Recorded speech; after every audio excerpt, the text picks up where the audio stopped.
Welcome, welcome, welcome to Pretty Lies and Ugly Truths, where you can either die with the lie or The truth will set you free. And I am the Alex E. Miller, and that voice of reason you just heard was Toya vegan Mommania. all right, all right. And as we always do at Pretty Lies and Ugly Truths, we allow the guests to introduce themselves. We treat it like, first day of school, first day on the job. Let the people know what they don't know, what they should know, what they need to know. Take it away. Ladies and gentlemen. Hello, I should run my microphone.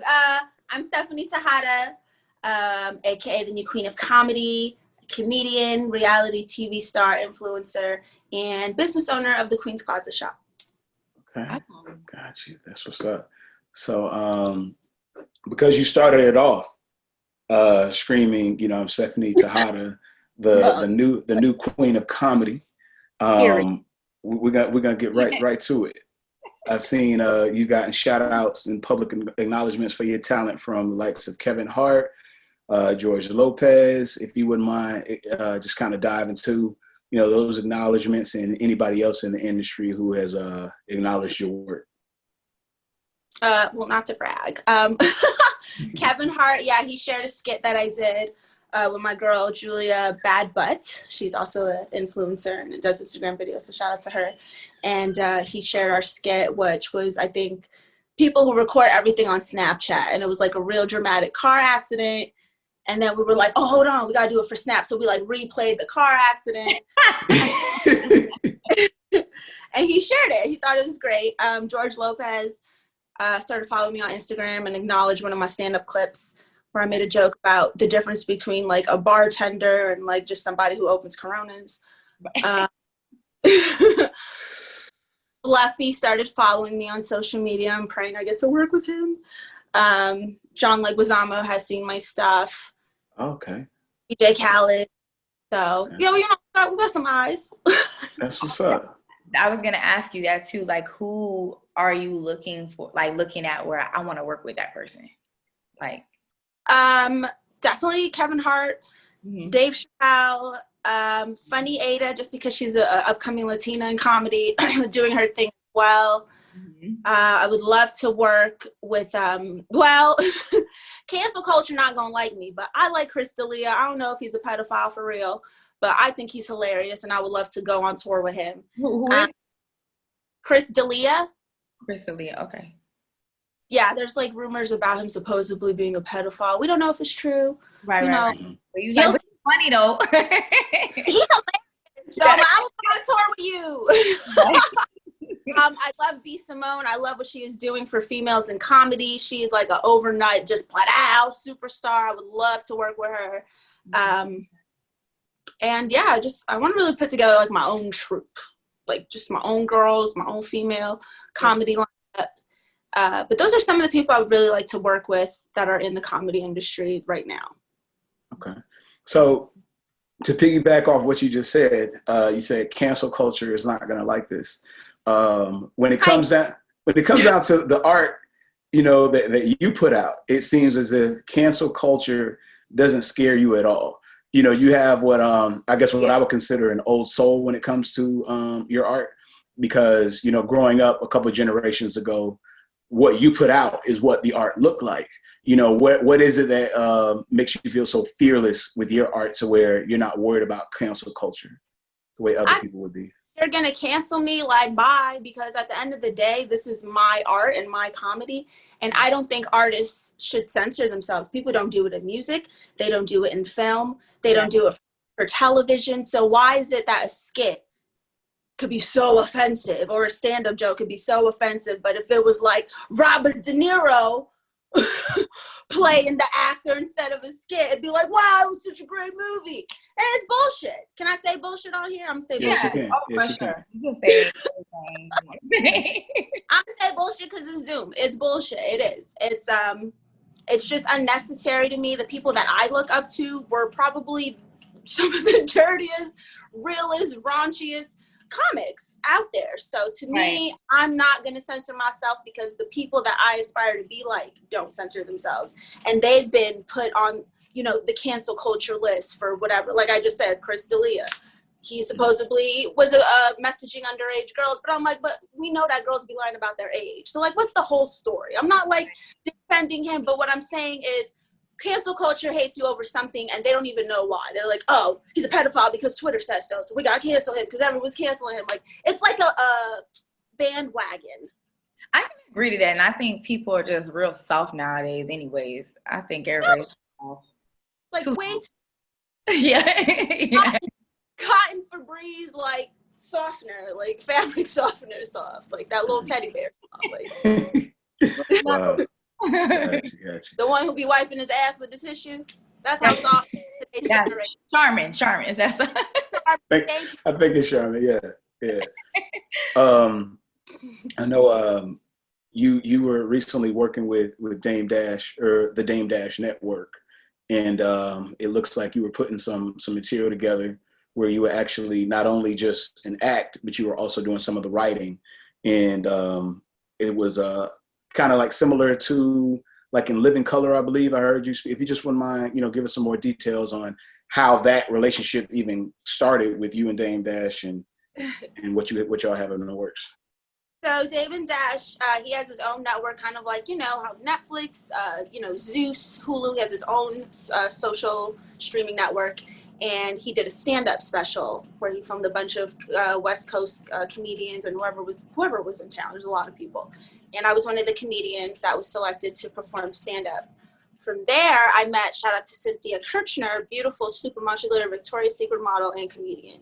Fine and funny. We unicorns, but we out there. So shout out to Cynthia. She liked me and how I presented myself and my comedy so much that she offered me, she's like, we're filming sketches in the studio, we're writing stuff. We're trying to do our own sketch comedy series similar to Living Color, Saturday Night Live type stuff with different comedians and just different segments. So one of the segments that we did was with the character I do at Archeta. It's like a spoof talk show. So it's like the anti-talk show. Like we drink red cups. Like we got red cups. We'd be on our phones. Like we'd be cursing. We'd be looking up like social events and like making parody of like a talk show. And it's me, my friend Jacqueline Pissarro, and Cynthia Kirchner are the three hosts. Fortunately, after coronavirus, it's kind of slowed down production a little bit. So we just got to edit and put the stuff out. But that is definitely still in the works. And my stand-up is on the Dame Dash Network already. So y'all could go see that. Awesome. That's what's up. That's huge. Dame is, when it comes to the music industry, he's a legend. And the just the entertainment industry as a whole. So I bet that was exciting. Just for that dot to connect. When I met him, it was crazy because I didn't know I was going to meet him. I thought we were just going to use the space because, it's California. Like, you could rent someone's house. Like, nobody. Mm-hmm. So I didn't think he was there. And then he was there, and he actually saw me do my stand-up, and he liked me and whatever. And then they FaceTimed Anthony Anderson from Black, the actor, I love him for Black.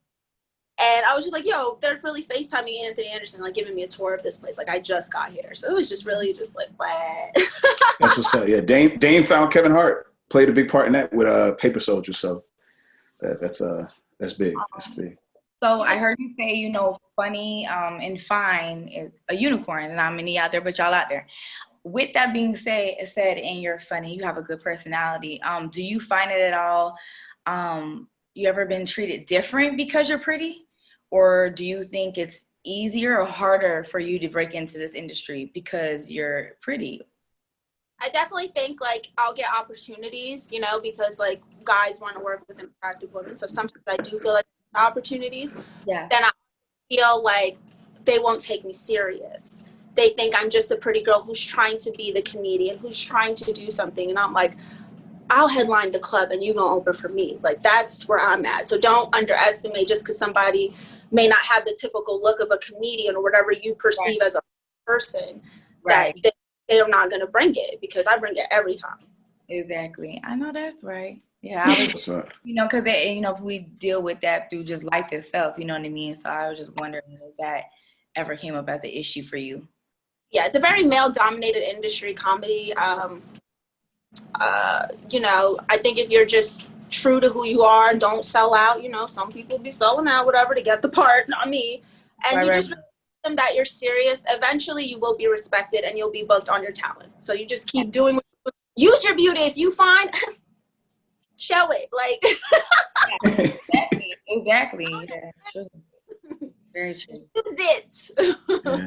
I know when it comes to your, you have an OnlyFans, and with your OnlyFans, is you had posted that you were in the top 1.8% of all the creators on there, and like with your OnlyFans, you know, it's not just, you know, what people can go to for your body, you know, and if you wouldn't mind just expound on all the different things that you do on there. We know you have the shop and everything else, but I'd rather you just kind of explain that to the audience. So with OnlyFans, you know, people think just because like most of the people on there are doing adult content and porn and things like that, that's what it has to be. And it doesn't. It's a social media platform with a subscription fee.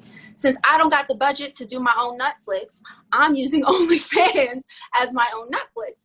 And I have stand-up comedy specials every week right here on my green screen, the High O'Clock Show. I do one-on-one stand-up comedy. I do my weekly talk show with Archetta and Angie on there. I do Freestyle Fridays on there. And sometimes I give marketing tips and I help people. I can roast you on there. I do personal raps for people. I give people like advice on like how to get booked as a comedian and stuff, and help them with social media advice even. And I'm a fire supermodel on there. But like, you're not gonna see no nudity. You ain't gonna see my booty hole. You're not about to see me like Not my booty hole. It's Maxim classy style at most, and it's mostly for comedy. I love it because with Corona in California, like there's not a lot of shows right now. Like not a lot of places are open. It is not normal here, and I feel like if I don't practice and perform constantly, I'm gonna lose that. So how can I continue to work on my craft and monetize? High O'Clock Show right here at home, baby. I see. You doing your, like you said, you're continuing practicing and staying in the motion of doing stand-up. And I was wondering, how was it for you going from you started online just doing skits to actually doing stand-up? How was that transition for you? Was that something that like, oh, I was made for this? Or do you find it where, damn, I got to come up with some other shit, you know, like, because it's a different type of situation going on that stage versus doing a skit real fast. So how was it? I feel like both are equally as like frustrating as far as coming up with like new ideas and new material. Your mind is always having to go, because not only am I thinking of, I need to put out content for my social media and make a skit, but sometimes I got a stand-up show and I need to think of something for that. So it's a lot to think of. When I do it the way I do it, I have no choice but to come up with new material, because that's what my promise is. New jokes every week, new comedy every week. So it's challenging to myself in that aspect. But if it was like regular stand-up, there's comedians who use the same set for like their whole career, and they just edit and tweak it here and there. Me personally, I like to share my clips. I like to show different, range. So I like to switch up my material a lot. Yeah, so it's constant work for you. It's not just getting it down. It's like, man, I got to switch it up too. So that's a whole nother level. Yeah. Jokes down, like, I'm not gonna lie, like, I was surprised. My first stand-up show was actually like amazing. I was really shocked, because I was like, I've never done stand-up. It's so different from being at home in front of my phone acting stupid. Like, it's so different having people who pay to see you. Like, it is. Yeah. Like, bitch, you better say something, And sometimes you get those people who just don't like you, and that's fine. But when majority is laughing, I'm like, Exactly. I'm okay with you. You just, Are there any tips that you would give, or if you could just speak on personal experiences, as in, and I hope this don't come off disrespectful when I say the term IG comedian. As an IG comedian, how do they make money? Before OnlyFans, when you were doing what you're doing now, how was an IG comedian generating revenue? I feel like social media is the new ads. Like, people used to pay for billboards all the time. You don't see billboards like that. People used to pay for radio commercials, TV commercials. It's not like that. Social media is actually reaching more people right here in the palm of the hand. So when you say IG comedian, that's a good thing, because IG is the new, like, yes, you got followers. That's the new reach. That's the new thing. So to me, I love my social media following, and I use that to my advantage. I think people need to just, you know, reach out. I think people expect people like to just, oh, I saw a skit, you're hilarious, let me pay you to do something. Like, you need to let them know your services. Like, just because you put out a skit, like, reach out to companies. Like, I got a sponsorship from Arizona Tea because I made a parody rap song, and then I reached out and they sent me like tees, merch, like they share my social media because I reached out. I was like, these are some of the skits I've done, you know, some of the characters I do, some of the other parody songs. This is the one I did for you guys. I would love to work with you guys and advertise more merchandise and more skits or photos. Boom, done. But you got to show it. You have to share. Like, you can't just be like, oh, I made a TikTok. I'm going to get booked. No. Gotcha. The work. Yeah. They say with a lot of artistic people, right? It's only like a certain, I don't know the scientific terms, a certain side of their brain that they tap into to be as creative. And a lot of artistic people, they're not able to tap into the other side to be able to handle the business and administrative stuff.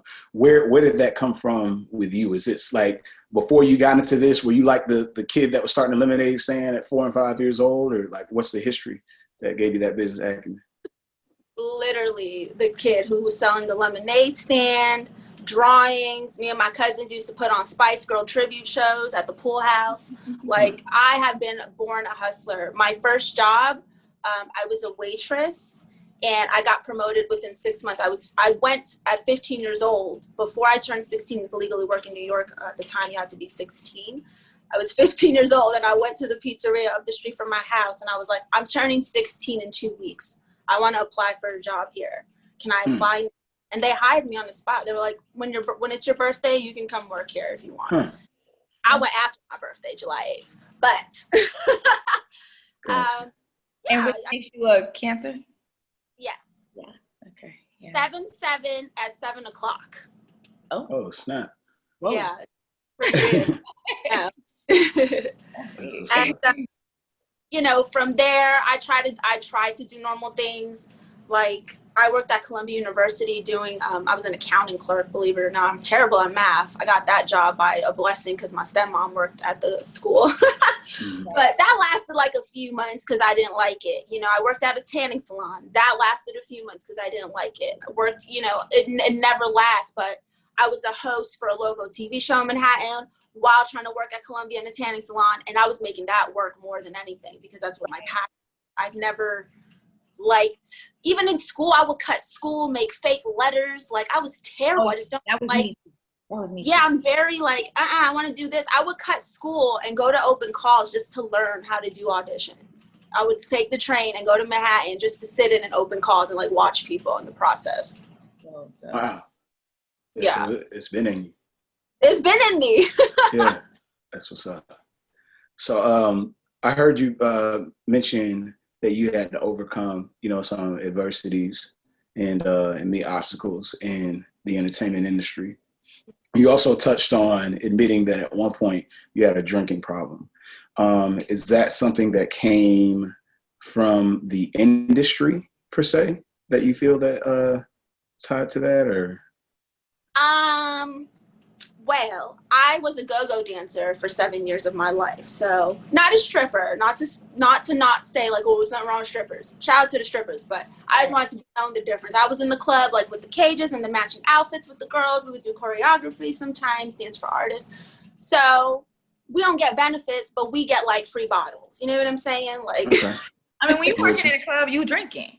Yes. Exactly. Yeah. And I was go-go dancing 6, sometimes 7 nights a week. So I didn't realize that I was been like drinking like that. Because I mean, like, this is a habit at this point. Yeah. And you don't realize it because it's in your environment. Everyone around you is doing it. It's normal. It's like part of the work commencement. Like, all right, let's take a shot. Great night tonight. You don't even realize you're doing it. And I think just being around the environment and all those people all the time is why I was such a party animal. Yeah. So even when it comes to downtime, you're still like, oh, what a Patron. But I can't, you know what I mean? And I think that's when you kind of realize, like, I got a fucking problem. Like, because ain't nothing going on and I'm trying to drink. I actually realized it when I stopped working in the club. That's what I'm saying. Yeah. In California, and I was like, let's go. I think we went to dinner and I had like a beer and I was like, I don't feel good. Like, why don't I feel good? It was like instantly like my body was like, what's wrong? Because it's like I went through a detox and I didn't even know. Yeah. So my body rejected the beer. Oh, snap. Yeah, and I didn't even know. I literally had no clue that I was an alcoholic. Like, you look up alcoholic, someone who drinks 6 to 7 days a week. Got you. WebMD. What is wrong with me? The fuck? With that, like that being something, that's something to go through for real. And I don't know how deep it went for you, but like, with that being said, like I always heard like the most funniest people that smile the most tend to be the most depressed. They go through a lot of shit for real.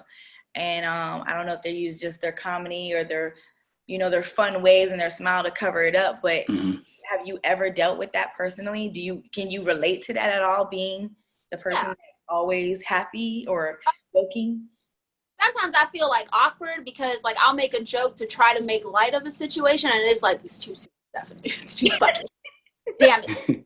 But that's like how I cope with things, I guess. Yeah. And coping mechanism is also a talent that I've turned into like a tool to, now that's like I consider myself a stand-up comedian. And once things are open, I'm gonna be doing stand-up comedy again. I have a tour already planned that we're working on for next year. So I do think that there's definitely been moments like that.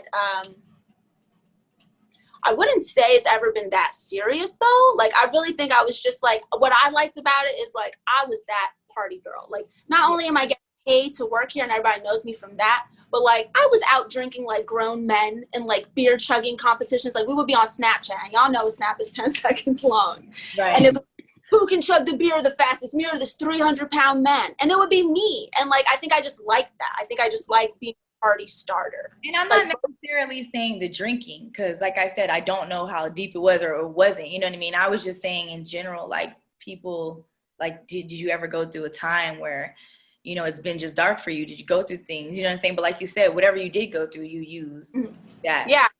I think actually the darkest times I went through is when I was a child. I grew up in a broken home. My stepdad had a terrible drug problem, like horrible drug problem. There's been people who literally, like I remember one time he picked me up from school and his Jeep was like following us. And then they followed the driveway and started shooting our house. And that's like when I moved out. Yeah. I was like 16, and I remember I just told my mom, because like I feel like if anybody watching this and you do drugs and you think your kids don't know, they fucking know. They know. So don't think that we don't see you. What I'm feeling like. I'm sorry, that's fucking hilarious. Because we're not stupid, and I feel like my parents were like trying to hide it from me. Yeah. My mom protect him, and I get it, that's your man, whatever, but like it's a problem. And now it's getting violent. And I think that's when I moved into my dad's and I started working more, and I was doing the TV thing, I was modeling, I was doing a lot of stuff except a normal job. Gotcha. Ages were definitely growing up. And maybe that's why I am the way I am. Okay. That's what's up. Yeah, you've even with telling that story, you found a way to find humor in it. And and that's what I'm saying. It's just like, yeah. It's who I am. It's who I've been. Even like, I was a child, like doing impressions of Coming to America at the dinner table, like a 5-year-old little girl, like the Lord is good, and like doing impressions. Like it's always been who I am. Yeah. Gotcha. Yeah. So when you spoke on the stuff with TV, I know that you mentioned that you've gotten offers to go back on television, but it wasn't the offers that you felt were aligning with your spirit as far as you being a comedian, and you felt like it was based around like drama and stuff like that. Where do you get, I guess, the goal to say no to things like that living in California? Because you hear a lot of stories of people saying, man, I did some things that didn't align with my spirit, but I felt like I got to do what I got to do. I'm wondering, where do you get that type of goal to be able to say no and stick to your guns and stick to your vision? When I was younger, like maybe starting out in this industry, modeling, go-go dancing, I would definitely do things for money. Okay. Because my mind state was different, but I don't do things for money anymore. I do things if they are what I would like. With their, like you said, like, are they going to do something for my career currently? Are they going to help me be seen as a comedian or a business owner? Like, what is the opportunity? And the opportunities that I was getting was like for like dating shows, like something about X on the beach. Like, first of all, you know it's going to be your ex coming out the water because you gave production his contact. So don't act surprised and be like, oh my. You're like, man, I think you playing with y'all. Right. So I just don't think it was what I was looking for. You know, the Bad Girls Club thing was amazing. Such an iconic reality show to be a part of. Ladies, y'all know. And I just feel like that was already the party girl. I did that. That was great. If it was going to be like something about me, like a spinoff about me, great. But if it's something like X on the Beach or one of them was Bridezillas, I was like, who told you I'm getting married? I am not getting married. Like, it's not the right opportunity. Gotcha. When you saying I'm not getting married, what is your life like, your dating life? What is that like right now? What do you got going on personally with that? I've been with the same man for like 4 years now, 4.5 years almost. He's been with me since the beginning of like my career really taking off, I guess you can say. And he's super supportive of everything. I think if I'm just open and honest with him about stuff, you know, we're always going to be good. And we have a very like close relationship, especially because we both moved to California together. Right. No friends. It's just us. Like, we are like. How's his personality? Like, are you guys both goofy, or does he like? Is he just like more calm? I'll tell you, he's a stock investor. Okay, he does. Okay. Yeah, you don't have to say it like that though. She made him sound like the biggest square in the world. The way she said. Yeah, I love him. Stop. Yeah. But he's a stock investor, and he does like business, like online business, and he helps people with like MLM and like investments, and like he designs websites, and it's just the complete opposite. But I bring out his goofy side. Like, yeah. He's definitely like, I feel like he's a goof, but he's comfortable being goofy with me. Like, we're really goofy. Well, you got your best friend. That's cool. Yeah. So I know you have I want to say it's a sociopath and psychopath show with Angie from Jersey, and you also have the High O'Clock show. Mm-hmm. With Racheta, does she have an actual show, or is she just a character herself? Racheta is a character. The sociopath and psychopath is Racheta and Angie. It's like just a little talk shit show, you know, kind of like a podcast. But it's just on there. It's just fun. Mm-hmm. And most of the time, she's just a character. You know, OnlyFans, like, this started because of the pandemic, really. Mm-hmm. But Racheta's just being skits. People love her. I actually auditioned for a movie for Damon Dash, and I did it. And then because he's seen Racheta, he was like, "Can you do it as the character that I like?" Okay. Yeah. She's funny. She's doing the voices and like, do you have money? You got credit card, black card, all that. She's like today's modern women. Like, I feel like a lot of women today are like, I gotta pay for it. What, you want to see my feet? Send me money. Like, they don't care. There's no filters. So Racheta is just like the epitome of like that. Got you.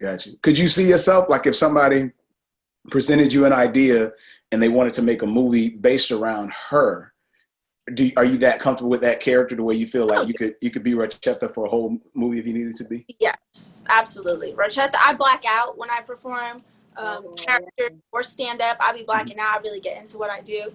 So I know that if it was like a movie, I'd be like, okay, Racheta, this is it. Like, we are gonna do this. Like, I would kill it.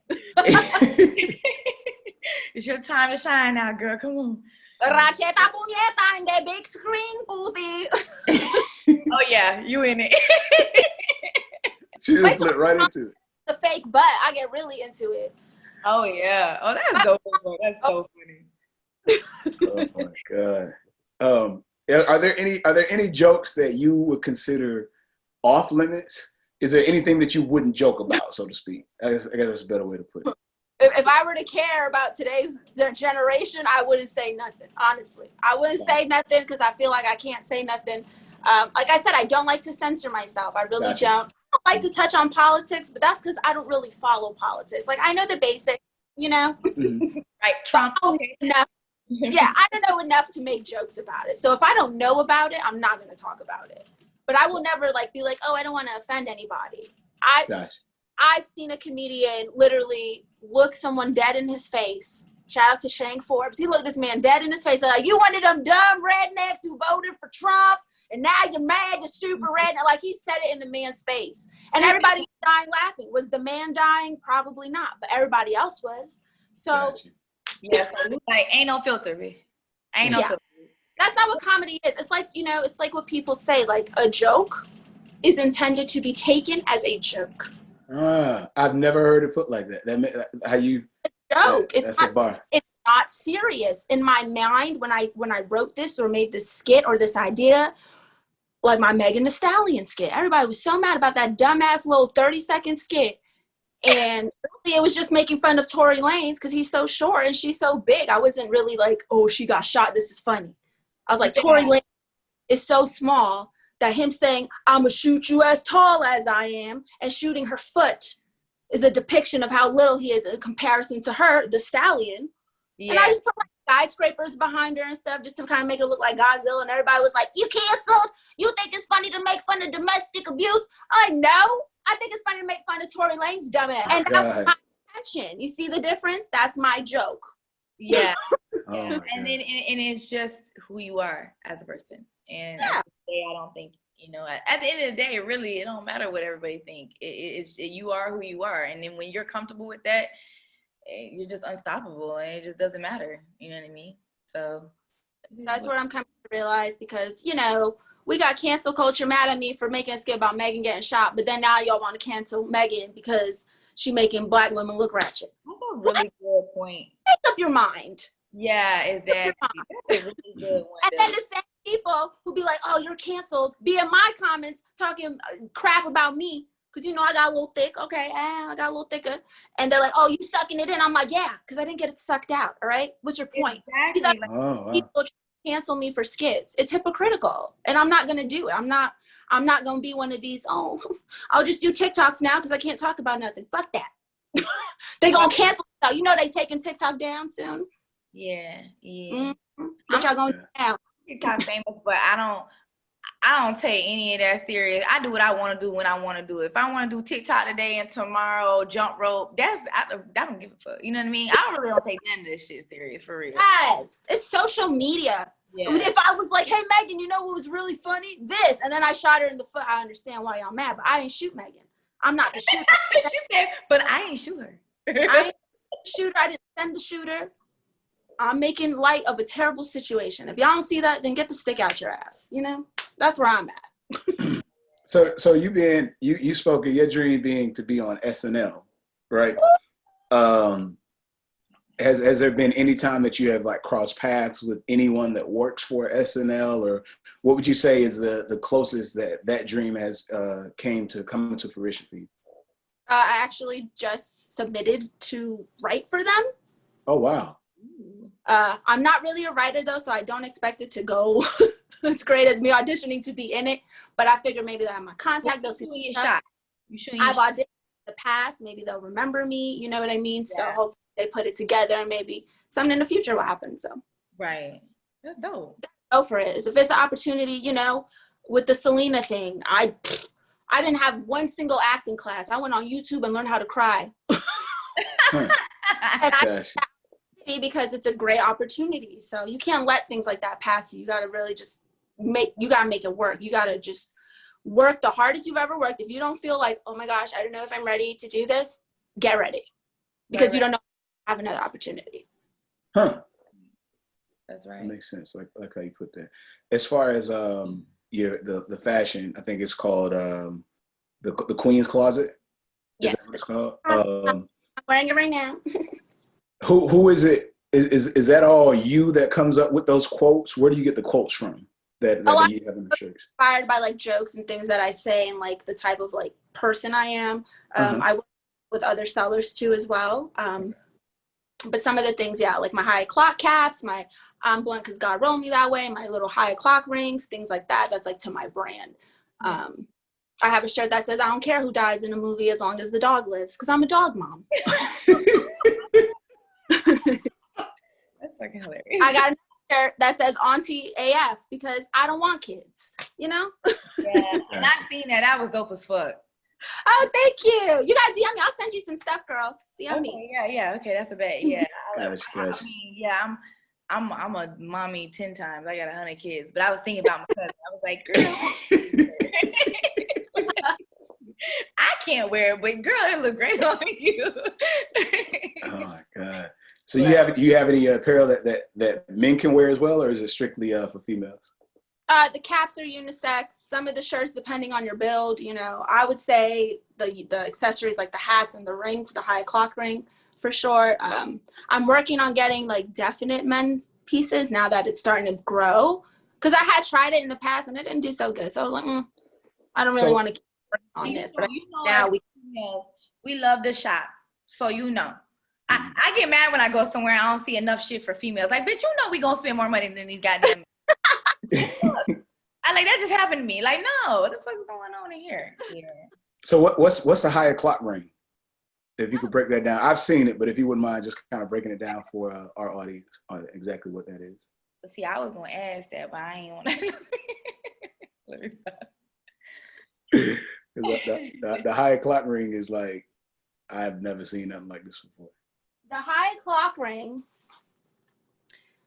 is basically, it holds your doobie, your cigarette, and it clamps. So you open it like so, and you put your cigar, whatever. You can hold something real thick or a little blunt, you know, and then you just slide it up and it holds it. And now I could drink my water. I could talk to you. Right. Hide it from the kids, because you know they know. When I do my stand-up show, I wear this and hold the microphone at the same time. So it's a party. It's high o'clock. How did you come up with it? Like, I became a pothead when I got vertigo, and it's something that I was telling myself every time I smoked, and then I realized I'm saying this all the time. It's high o'clock. So what is that? What is vertigo for people who may not know? Yeah, I'm actually trying to find more like foundations and things to be a part of involving vertigo, because I'm so like surprised at how many people suffer from vertigo. Is basically, it's like right now I'm sitting still, and then in a second it could feel like it's moving. It's an imbalance equilibrium. Yeah. So it makes you feel like you're dizzy, things are spinning. Sometimes it causes like immense nausea, like to the point of no return. Right. You know, you feel like fluid in your ears. It's really weird and annoying. And there's no cure for it because it's an ailment. So it just kind of goes away or it doesn't. And I've had mine for like 6 years now. Yeah, I was telling Alex, I dealt with something. It's not vertigo, but I had an inner ear issue, and they thought it was vertigo because it's the same exact issues, to the point where they were trying to figure out what was going on. They thought I had MS and all kind of stuff, and I was walking with a walker at 33 years old, and that, you know, my kids are like, we're embarrassed, you know what I'm saying? And it was that bad, but it's just like vertigo, and it's horrible to live with. So when I hear somebody, but thank God for me, what was going on with my inner ear issue, it took physical therapy. And I was like, what? They're like, you go to physical therapy, you do your head workouts, and it eventually went away. I mean, but it was a very bad experience, and I dealt with it for a couple of years too, so it was horrible. So I know that firsthand, how dealing with that. That shit. Yeah. Really weird exercise where I like turn my head and I do this. Like I feel like I'm doing the Thriller dance. Yeah. Okay, so they have you do it too with vertigo. Yeah. Yeah. Okay. Yeah, that shit's crazy. I want to invent. I want to work on this soon, but because you know how they have like the motion sickness wristbands, and the way they have little magnets here, and they help somehow with motion sickness. So I don't know if you had your ear issue, if you were trying to suppress it with the temples. Do they tell you to like hit your temple spots? There's like zones you can hit in your temples, at least for vertigo. So what I would do is a headband that has magnets for those temple spots to just naturally. Yeah. So and I'm just curious because it was a fear of mine. Like, how was I going to live the rest of my life? Because a trip to Walmart would be the worst. I would want to sit on the floor. Like, stop. I'm sitting on the floor. I can't move. People think I exaggerate sometimes, and they don't understand and they get impatient with me when I'm like, I can't walk outside right now. I can't move. So like, how did you deal with that? Especially like, did you ever get in a point of like, cause I'm telling you, I thought of all kind of things that I wanted to do and all kind of stuff. Like where you go on stage and you're like, I need a chair out there. Yeah, I have. Yeah, I've done it. I was starting fine, then all of a sudden it hit, and I was like, hold on, y'all, vertigo. I need to get my balance. And I just, try to make light of it with the crowd, and then they bring me a chair and I just chill. But yeah, it's happened, definitely. Yeah, that's tough. It's tough. It's tough. I did it when I was go-go dancing because I did the super Beyonce hair flip. That's what sparked my career, was that hair flip. It had nothing to do with me. It was that magical hair flip. Right. It threw my balance off, and I remember I had to go to the emergency room that night. I got off stage. My friend walked me all the way up the stairs to the dressing room, and it didn't go away. It was like 30 minutes and it wasn't going away. I threw up. I felt hot, sweaty, like I couldn't figure it out. And I went to the hospital, and they're like, you have vertigo. If you can't remember where you live, come back and see us. I'm like, if I don't remember where I live, come back and see you? That is the worst thing you could tell someone. Oh my God. That's what they told me.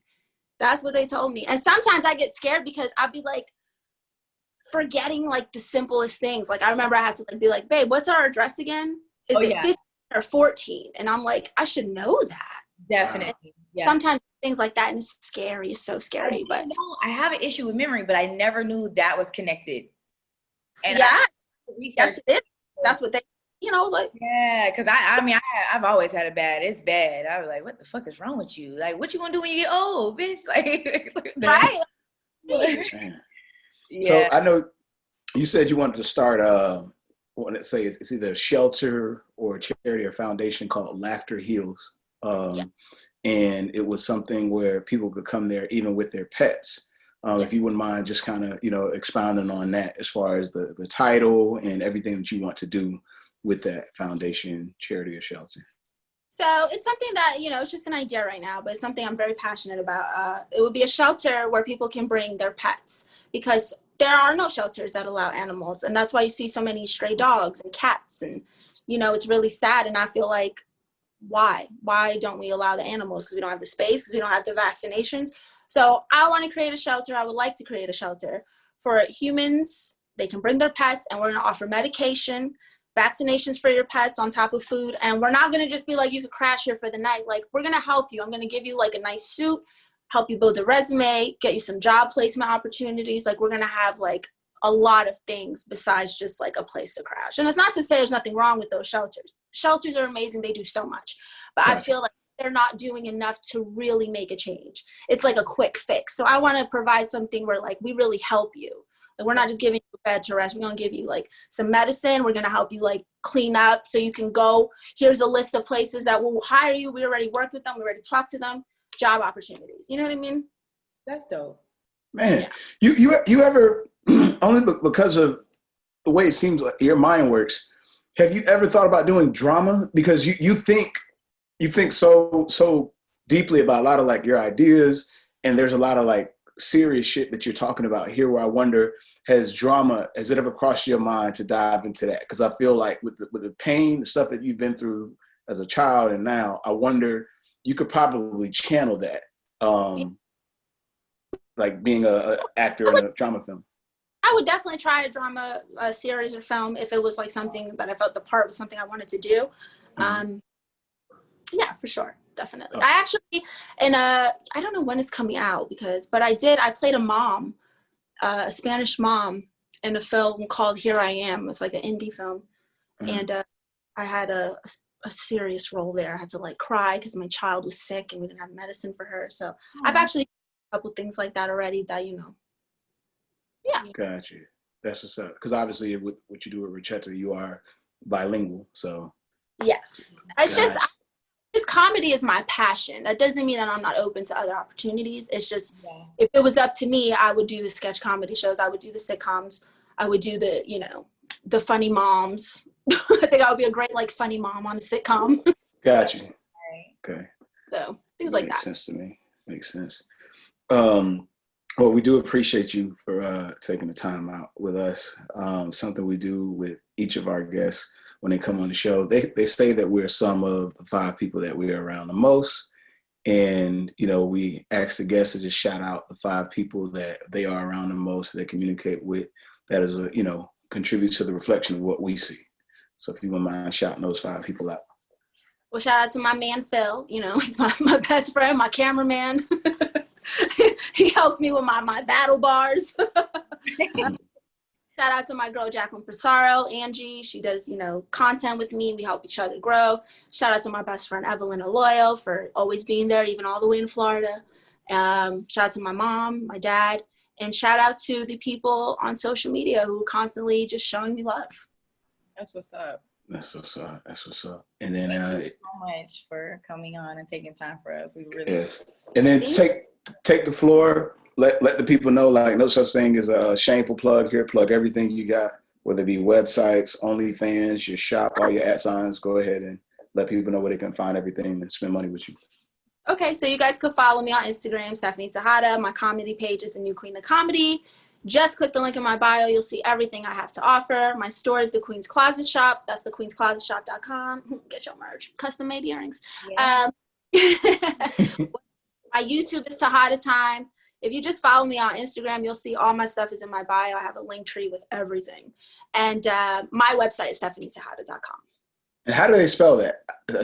How do they spell your last name? So it's Stephanie with a PH, not F like some of these dirty hoes.